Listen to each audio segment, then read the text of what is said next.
पै गया डाका ते वह डाकू मैनू राज खिलार के आंदे ने।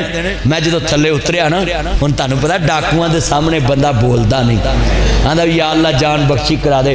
वो मैं उतरिया थले गड्डी कोई करके ते वह मैनू वेख के आंदे ने ईमानदारी नाल सब कुछ कढ़ दो। ते मैं हस पिया। वो मैनू आंदे ने हसे क्यों जे?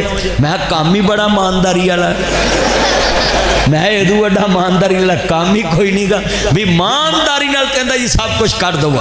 बोलो किदे कर दो? अच्छा अगली गल बड़ी वड्डी है, उन्हें मैनू सियान लिया एक बंदे ने विचों भी इत्थे मदनी साहब ने, उन्हें पैसे मैनू दिते मोड़।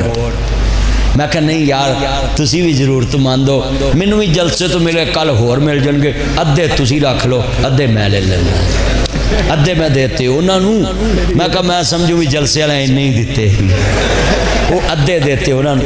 अच्छा हुण जो मैं गड्डी च बहन लगा ना, सीमा सूमा उन्हें मैनू देतियां ते मैनू आंदे ने एक तुहाडे कोल दुआ कराउणी, कोई धी पुत की दुआ कराउणी होनी है या कोई आखना होना भी साडे भी अल्लाह ला ठीक कर दे ते असीं ये काम छड्ड दईए। आंदे दुआ करो पिछों चंगी मुर्गी आवे।